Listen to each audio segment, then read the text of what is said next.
असलम भाई साहब। जी चलो ठीक है।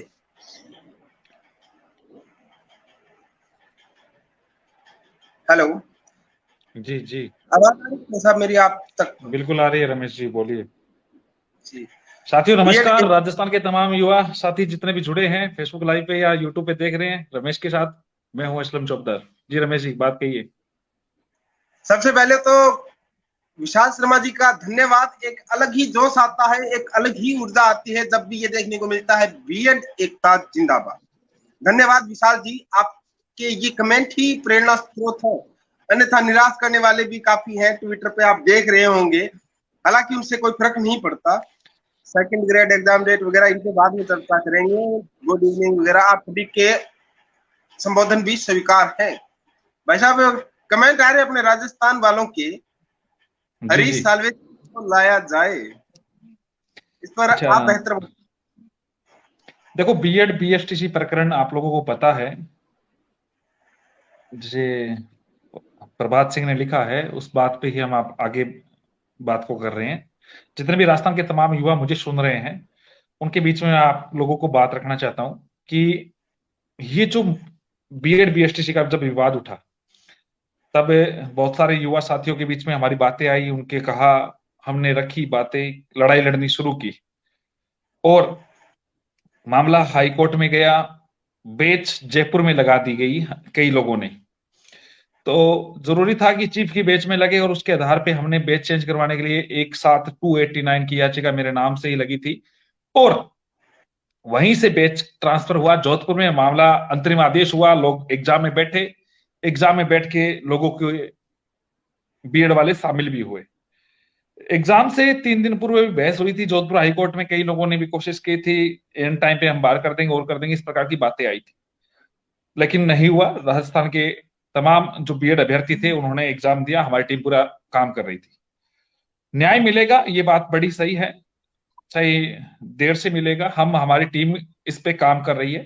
पुरानी जो एक बात थी हाई कोर्ट में हारने की, हाई कोर्ट में एक रीजन था। आप लोगों को सबको पता है सरकार का किस प्रकार से जो मोनोपोली हुई थी, और उसका एक कारण मैं ये नहीं मानता कि सरकार की ज्यादा मोनोपोली थी, मोनोपोली आपके लोगों के द्वारा भी थी। आप लोग घर से बाहर नहीं निकले, अपनी बात नहीं रख सके, अपना विरोध नहीं जता सके। ट्विटर फेसबुक पे लिख के कोई लिख देगा बीएड एकता जिंदाबाद, कोई लिख देगा इसके खिलाफ लिख देगा, कोई मेरे खिलाफ लिख देगा, कोई रमेश जी के खिलाफ लिख देगा, कोई फर्क नहीं पड़ता इन चीजों का। मैं कहता हूं कि हजारों लोग पहले भी खिलाफ थे जब इस मुद्दों पे आए थे, और 5-10 और हो जाते तो मुझे कोई उनका कोई फर्क नहीं पड़ता। कई लोगों ने गलत लिखने की कोशिश की, उल्टा पुल्टा लिखने की कोशिश की, इन चीजों का और मजबूती मिली। अभी जब सुप्रीम कोर्ट में मैटर गया, सुप्रीम कोर्ट में मैटर गया तो हर जगह से ये आवाज उठी कि राजस्थान में हार हुई है तो अन्य राज्यों को भी लिया जाए। तो अन्य कई राज्यों को साथ लिया, तो कई राज्यों में नियुक्तियां हो चुकी है। जैसे यूपी में नियुक्तियां हो चुकी थी, बिहार में कुछ फेज की नियुक्तियां हो चुकी थी और कुछ फेज की बाकी थी। बिहार की टीम ने कहा हम यहाँ पे बिहार में हम सुनवाई करवा रहे हैं और उसके आधार पे आप काम करना, और उसी प्रकार से थोड़ा उनकी बात को भी हमने रखा, उस बात को समझते हुए। हालांकि ये चीजें जो फर्स्ट इनिंग थी लेट हुई, क्योंकि कई बार ये होता है ना कि हर राज्य से जो चीजें हैं लेनी चाहिए। हाँ, पंजाब ने बहुत अच्छा सपोर्ट किया, पंजाब की टीम ने, इन्होंने यूपी की टीम, जय सिंह जी विशेष तौर से, अंशु जी, इन्होंने बहुत शानदार काम किया। लेकिन कई लोगों को ये होता है कि हमारा निज स्वार्थ। कई लोग आज मेरे साथ ऐसे जुड़े हैं जो जिनके नंबर अब ज्यादा आ गए, पहले नहीं थे, उनको उम्मीद नहीं थी, उन्होंने तैयारी सेकंड लेवल की थी। अब उनको ये लगने लगा कि नंबर ज्यादा है, कहीं बाहर हो जाएंगे और हो जाएंगे, तो कई लोग गुमराह करने की भी कोशिश करते थे। अब जो लास्ट हियरिंग थी तो उसमें एक लक बाई चांस की बात करते हैं। तो कहानी क्या होती है, इन वक्त पे 2 दिन पूर्व हरीश साल्वे जी ने मना किया।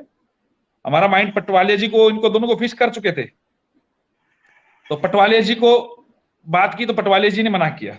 अब हमारा दिमाग ये, सॉरी, एंड टाइम पे उन्होंने मना किया था मुकुल रोहतगी जी ने, फिर पटवालिया जी ने मना कर दिया, दिमाग चकरा गया पूरा। तो हमने ऐसे सोचा कि इन दोनों की जो फीस थी अगर वो रिफंड हो जाती है तो उसके साथ ही हम हरीश साल्वे जी को पैरवी के लिए उतारते हैं। हरीश साल्वे जी से संपर्क किया तो वो उस दिन बिजी थे। मुकुल रोहतगी जी का उस दिन केस बड़ा लग रहा था, अमेजन बिग बाजार वाला। फिर बाद में बात आती है तुषार मेहता जी का, जो एनसीटी की तरफ से था। अब कई लोगों को लगता है कि तुषार मेहता जी एक नॉर्मल चीज है, ये है एनसीटी की बात है। तो दोस्तों, एनसीटी को जिस प्रकार से हमने पॉलिटिकल प्रेशर जो अपनी रणनीति के तहत जो एसएलपी लगवाई, वरना एनसीटी इस एसएलपी नहीं लगा रही थी। कई लोगों को पता नहीं है, एमएचआरडी एनसीटी की तरफ से जो एसएलपी लगाई गई है वो इतनी शानदार लगाई गई, जिसमें हर पॉइंट्स का जवाब दिया गया। इसके बाद में हमारी टीम ने कहा क्यों ना एचजी को उतारा जाए, तो हमने कोशिश की एचजी के लिए। तो एचजी साहब ने स्पष्ट तौर से कहा कि इस एसएलपी को तुषार मेहता जी ने खुद ने बनाई है और खुद ने लगाई है, तो उसका जवाब जो बेहतरीन जो दे सकेंगे वो तुषार मेहता जी होंगे। किस्मत से बदकिस्मत से मान लीजिए 15 तारीख को हमारा केस लगा, मुकुल रोहतगी जी नहीं हो पाए।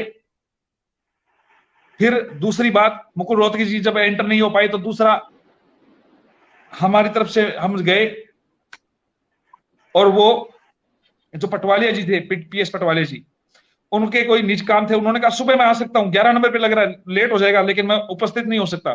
तुषार मेहता जी नहीं हो पाए क्योंकि उनका मनी लॉन्ड्रिंग का केस लड़ रहा था, वो बड़ा केस था। हाँ, हो सकता है युवा भविष्य बहुत बड़ी चीज है, लेकिन आप लोगों को पता है कई चीजें उन लोगों के लिए कितनी महत्वपूर्ण है।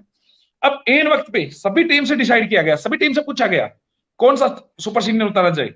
जो राजस्थान की टीम हमने डिसाइड किया, और बिहार यूपी इनसे हमारे जो एआर ने बताया उसके आधार से सीएम सुंदरम ने बताया। सीएम सुंदरम फ्री थे, और सबसे बड़ी बात, सीएम सुंदरम बहस करके बीच में चले गए। ये सवाल कई लोगों को खटकता है। ये बात जब मैंने पता की सीए सुंदरम जी, हमें पता नहीं था, उन्होंने कहा पूरा फ्री हो, बहस करेंगे। लेकिन सीए सुंदरम जी उस दिन इसलिए नहीं बात बीच में चले गए कि उस दिन सीए सुंदरम जी का दूसरी जगह जो केस था, उनके ऑपोजिशन के जो वकील थे, उन्होंने खुद उस केस में आगे की तारीख लेने के लिए एप्लीकेशन दे रखी थी। लेकिन जज साहब ने इन वक्त में कहा नहीं, आज ही सुनेंगे। तो सीए सुंदरम जी को अपेयर होना पड़ा, उस केस में जाना पड़ा। लेकिन उसका खामियाजा हो सकता है कि कई बेरोजगारों को ये लगता है कि हमें स्टे नहीं मिला और नहीं मिला। हमने अपनी तरफ से पूरी मेहनत में कोई कमी नहीं छोड़ी थी, और समय अगर हरीश साल्वे जी फ्री होते तो उनको भी ले आते, आगे ले आने की कोशिश करेंगे जो भी होगा। अब आगे की जो रणनीति थी, उससे पूर्व कई लोगों ने गेम खेलना शुरू कर दिया। कई लोग गुमराह करने की कोशिश की कि राजस्थान के लोग हैं। सबको पता है कि हम जो काम कर रहे हैं, बीएड जीतेगी। मैं आपको दोस्तों 100% कह रहा हूं, एनसीटी का गजट बचेगा, और जो ऑर्डर हुआ है सब्जेक्ट टू एसएलपी, यानी ये भर्ती पूरी एसएलपी के आधार पे होगी, यानी इस भर्ती में जो डिसीजन आएगा उसी को माना जाएगा, और उसी के जो कट ऑफ में आएंगे। ये कल अमित के पवन जी से जब बात हुई थी, उन्होंने स्पष्ट तौर से कहा था कि बीएड के जितने भी अभ्यर्थी जिस कट ऑफ में आएंगे उनको शामिल करना पड़ेगा और सरकार को मानना पड़ेगा, चाहे नई पोस्ट क्रिएट करनी पड़े या फिर इन्हीं व्यक्तियों में समायोजित करना पड़े। अब आगे की रणनीति क्या रहनी चाहिए, महत्वपूर्ण बात यह है। आगे की रणनीति के लिए दोस्तों एक बात यह ध्यान रखें, राजस्थान का इतिहास हमेशा गौरवशाली रहा है, अपने कदम से कदम मिला के चलता है और उसी आधार पे काम करेगा। राजस्थान ने जब लड़ना शुरू किया था तो बहुत सारे लोग हमारे खिलाफ थे, धीरे धीरे एक टीम बनी, हमारा संगठन जुड़ा, साथ आए और इस चीज को आगे बढ़ाया। आगे हमारी तरफ से सुपर सीनियर एडवोकेट्स की टीम उतरेगी जल्द ही इस केस के लिए, आप लोगों की टीम के लिए। आप ये मत सोचे कि कमी कहीं रहेगी, हमारी तरफ से जितने भी हम पॉसिबल होगी, चाहे पीएस पटवाले जी हो, चाहे मुकुल रोहतगी जी हो, चाहे हरीश साल्वे, जो भी हमें उचित लगेगा, हमारी टीम को उचित लगेगा, हमारे एओआर को लगेगा, हमारे केस के अकॉर्डिंग लगेगा। इसके साथ साथ एनसीटी का भी सुपर सीनियर एडवोकेट भी उतरेगा। मैंने आपको पहले भी कहा था और आज भी कह रहा हूं, आज 2 दिन से हम इस बात में लगे हुए थे कि एनसीटी की तरफ से क्या कमी रहेगी। तो इन चीजों में हम पूरी पॉलिटिकल प्रेशर के लिए जो भी हमारी तरफ से जो काम हो रहा था, उस चीज में आज हमें इस बात की सहमति मिली है। उसके बाद में आप लोगों के बीच में लाइव रखा है और इस बात की आप लोगों के बीच में पुष्टि कर रहे हैं। पिछली हियरिंग में उतर जाता अगर को थोड़ी सी कमी यह रह गई थी कि उनका मनी लॉन्ड्रिंग का केस था, और एमएचआरडी की तरफ से एएसजी जो ऐश्वर्या भाटी है या फिर उनके समकक्ष या उनसे उच्च, उनसे नीचे नहीं, उनकी टीम को हम उतराने की पूरी कोशिश करेंगे। हमारी बातचीत चल रही है, आप लोगों को इस बात का पूरा पता चल जाएगा। राजस्थान की तरफ से जितने भी युवा साथी मेरे से जुड़े हैं, इस बात को ध्यान रखें, कई लोग आएंगे आप लोगों को खराब करने के लिए। एक ऐसा व्यक्ति आ रहा है, मैं आपको बताता हूं, जो एडमिन बना, जिसका रियल भाई बीएसटीसी संघर्ष समिति में था, हमारा बीएड का एडमिन बन गया। विश्वास किस पे करें? विश्वास कहीं यहां पे मात होती है कि उस बीएसटीसी संघर्ष समिति ने अपने भाई को बीएड का था, जिसके नंबर कम थे, उसको कोई मतलब नहीं था, उन्होंने बीएड वालों के पिटिशनर बनते हुए विश्वास जीता और फिर उसने गेम प्लान आउट करना शुरू कर दिया। एक व्यक्ति और आया जो एक रात में हमारे ग्रुप के 3000 व्यक्तियों को एडमिन बना, विश्वास जीता, लोगों को रिमूव कर दिया। अब एक मेरा निजी दोस्त था जो पूरे कई बार बातचीत कर लेता और कर लेता था।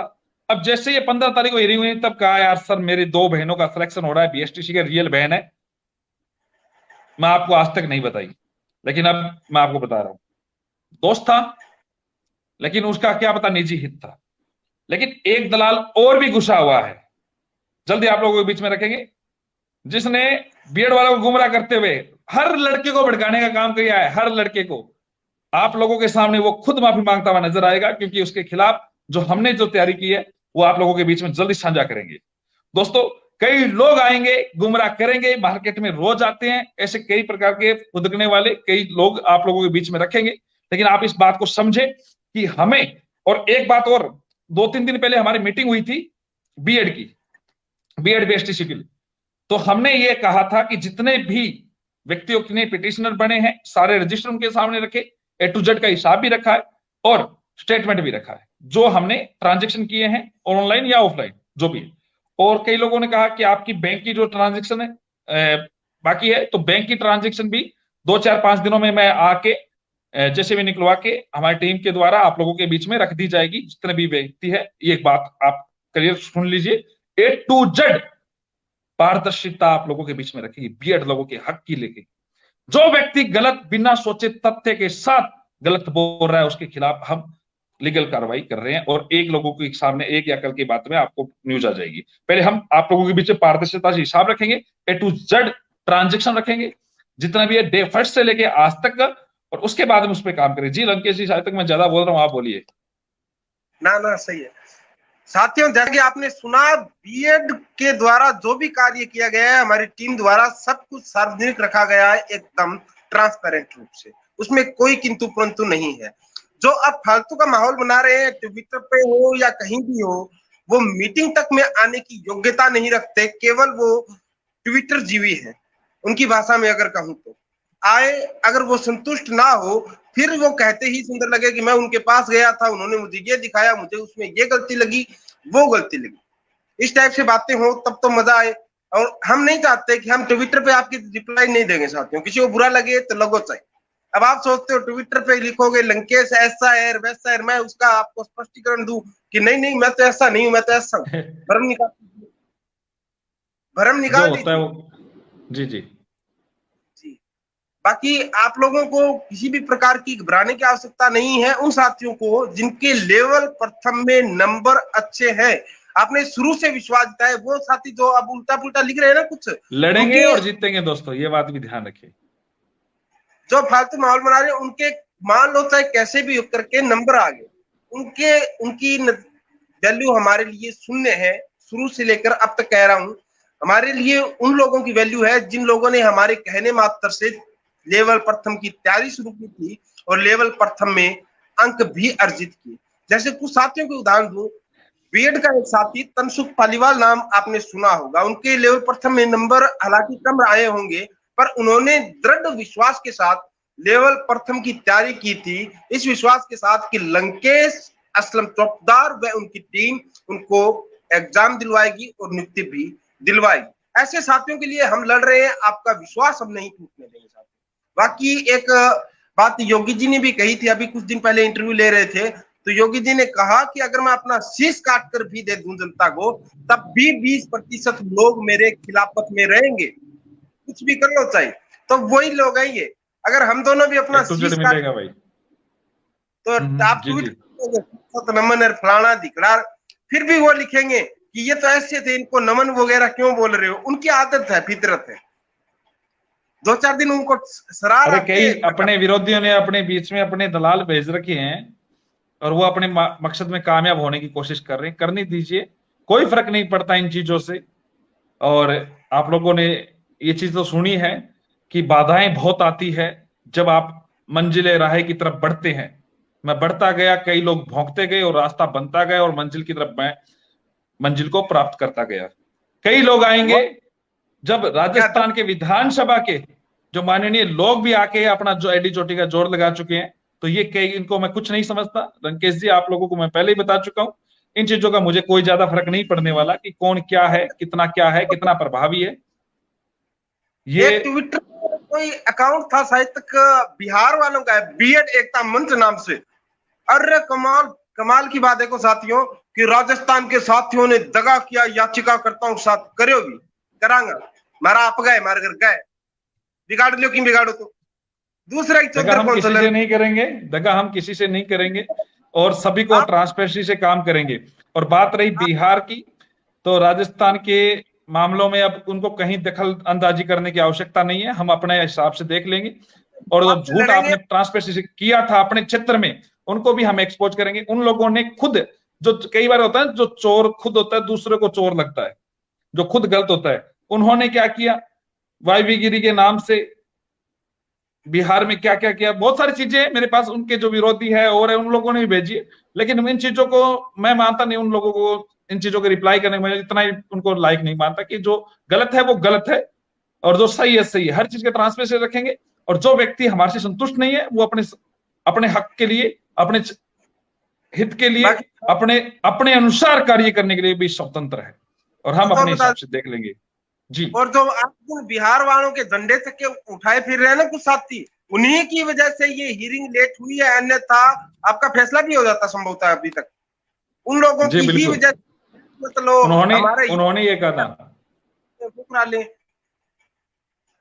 क्या हो गया, उन्होंने ये बोला था कि बिहार से कुछ अच्छी न्यूज आएगी, इस पे मेंशन मत कराओ, ये मत कराओ, और अगर आप कराओगे तो फिर आपकी जिम्मेदारी होगी। कई बार बहुत सारी बातें बोलते हैं, बहुत सारी बातें थी। रमेश जी, मैं आपको बताना चाहता हूं, मुकेश जी छिंपा, हमारे साथी देवेश जी, इन्होंने जो चीज देखी है उनको पता है और बहुत बड़ी चीजें। आप लोगों के चक्कर में साथियों टेंशन और रहती है फालतू में बेवजही, उस टेंशन का कोई मूल्य नहीं है। अब आप अगर मूल्य तय करोगे तो उस चीज का कोई मूल्य नहीं है। आप लोगों के लिए वो सर्वोपरि हम अपनी तरफ से बेस्ट देने का प्रयास कर रहे हैं। आप लोग पैसे दे सकते हो, समय नहीं दे सकते। हम आपके लिए पिछले 18 महीनों से दिन रात आपकी सेवा में अनवरत रूप से लगे हुए हैं, केवल इसलिए कि आपके विश्वास पर हम खरा उतर सके। और फिर भी आप लोग उल्टा सीधा लिखते हो तो बुरा लगता है। नौकरी है दोस्तों, मैं आपको आज ही बता रहा हूं, आपके लिए नौकरी है, एक मुद्दा है, मेरे लिए प्रतिष्ठा है, मेरे खुद के मान सम्मान की बात है। और मैं इसमें जितना झोंक सकता हूं खुद को, उससे भी ज्यादा झोंका है। आप मानोगे नहीं, आप देवेश जी से इनसे पूछना, अगर वो वहां पे गए हुए हैं तो मैं उसको पूछता हूँ, देवेश क्या चल रहा है, किस प्रकार से क्या है, उसका क्या व्यू है, हर एडवोकेट से, हर पॉइंट ऑफ व्यू से, कहाँ पे क्या है, किस प्रकार से। मेरे खुद का बिजनेस को इस साइड में रख के दूसरे साइड में हम इस मुद्दे पे जब हम काम कर रहे हैं तो हमें ये पता चलता है रात को 4-4 बजे तक मुकेश छिंपा लिखता है। क्यों लिखता है, किस लिए लिखता है? आप लोगों को ये हजारों कॉल को मुकेश जी उठाते हैं, हजारों कॉल को रिप्लाई करते हैं, कहां पे क्या है। कई लोगों कह रहे हैं कि पिटिशनर बना लिए, ये बना लिए। अरे भाई, एक ब्रांड था, एक नाम था, आप बना के, आप, जब मैं बांसवाड़ा पुलिस थाने में था, अगले दिन हियरिंग थी, वकील को पेमेंट पे करनी थी, इन लोगों ने एडी चोटी का जोर लगा लिया, 32,000 रुपए इनसे कलेक्शन हुए थे। बात करते हैं सुपर सीनियर की, मैं ज्यादा बातों को बोलना नहीं चाहता इस माध्यम से, लेकिन आप लोगों को क्लियर कर देना चाहता हूं, बीएड जीतेगी, 100% जीतेगी। अगली हियरिंग में एनसीटी की तरफ से एक शानदार और मजबूत पैरवी करवाएंगे। इसके साथ साथ राजस्थान की तरफ से एक सुपर सीनियर की जो टीम है हमारी, उससे भी आप लोगों को बीच में, चाहे पीएस पटवारिया जी हो, हरीश साल्वे जी हो, या फिर मुकुल रोहतगी जी, जो भी हमें, हमारी जो एआर की टीम है, कुछ चीजें ऐसे आप लोगों के बीच में रखेंगे जिसमें आप लोगों को पता चलेगा कि किस प्रकार से कार्य होता है। बहुत सारी मेहनत की, कुछ बाई, हमारा लक ही उस दिन खराब था, आप माने या ना माने, या हो सकता है किसी का लक हमसे अच्छा था, क्योंकि एक वकील नहीं मिलना। हरीश साल्वे जी ने मना किया, पीएस पटवारिया जी ने मना किया, फिर तुषार मेहता जी का वो मनी लॉन्ड्रिंग वाला केस आना, फिर इसके साथ साथ कई चीजें और आना। नरेश कौशिक जी का अचानक बेंगलोर उसका उनका वहां पे केस लग जाना, तो कितने स्तर पे हमने अपनी तरफ से पूरी कोशिश कर रखी थी दोस्तों, लेकिन जितना हर चीजें ये नहीं है कि मैं किसी की कॉलर पकड़ के ले आऊं भाई लड़ इसके लिए, एक प्रोटोकॉल होता है, अगर समझने वाले समझ सकते हैं, जिनको केवल इसमें जो वो कई लोग तो ऐसे भी ब्लेम कर देंगे, कल को अपने घर पे भी ब्लेम कर देंगे हमें पैदा क्यों किया, ऐसे लोगों को मैं जवाबदार नहीं हूं और नहीं भाई रहूंगा। साहब जी जी ज्यादा लंबा नहीं खींचेंगे, एक छोटी सी बात और रख देता हूं पहले मैं। साथियों जो जी आप जिस प्रकार से आपकी कमेंट आ रहे हैं देखकर अच्छा लग रहा है, ये जवाब आप ट्विटर पर भी उन साथियों को दे जो फालतू बकवास कर रहे हैं, इससे हमें भी पता चले कि हाँ हमारे साथ लोग हैं, अलग जोश के साथ कार्य करेंगे। बाकी अगली जो हियरिंग होगी उसमें एडवोकेट पैनल में आपको कहीं भी निराश होने की आवश्यकता नहीं रहेगी और आपके हित में फैसला भी अवश्य आएगा और फिर चलेंगे अपने वही बीकानेरी रसगुल्ले। जी हाँ, घबराए नहीं, पर आपका साथ चाहिए साथियों। पॉजिटिव, अगर पॉजिटिव माहौल रहेगा तो अलग ही ऊर्जा के साथ कार्य करेंगे, नेगेटिव रहेगा तो नेगेटिव। और एक बात और कह दूं भाई, वैसे तो असलम भाई साहब वगैरह इस चीज के विरोध में रहते हैं। एक अकाउंट जो अभी का बिहार से बीएड एकता मंच नाम से अकाउंट है, राजस्थान वालों उड़ा दीजिए। उड़ाने का मतलब सल्टा दीजिए, अगर फालतू बकवास करेगा कोई बर्दाश्त से बाहर है। और ये जो कमेंट, एक सेकंड भाई साहब, पहले बीएड को तो तोड़ने का बात करेगा उसके हम सब खिलाफ होंगे। बोल ले तो जी जी। एक बात और साथियों, और जो कोई फालतू लिख रहा है ना उनको भी कह देता हूं, ओपन चैलेंज है, सह परिवार आप वीडियो बनाकर या लाइव आकर माफी ना मांगो लंकेश से, रमेश शर्मा से और असलम चौपदार से और बीएड की टीम से, तो नाम बदल देना। ओपन चैलेंज है, आप समझ गए होंगे किसकी ओर मैं इशारा इंगित कर रहा हूं। और 2 या 3 दिन में इस चीज का आपको हल्का फुल्का प्रमाण भी दे दूंगा। आप वीडियो लाइव चलेगा, आप पांव में गिड़गिड़ाते, बिलखते, चीखते, चिल्लाते, ये शब्द आपके मुंह से निकलेंगे, लंकेश जी गलती हो गई, हमें माफ करें। क्योंकि आपके नंबर चाहे 140, 100 या 150 में से 150, कोई काम नहीं आएगा।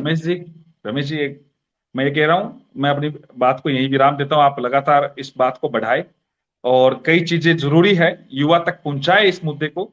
और युवा जितने भी राजस्थान के मेरे से जुड़े हैं, जब लोगों ने विश्वास किया है, जितना जुड़े हैं, तो आज आगे भी लेके जाएंगे।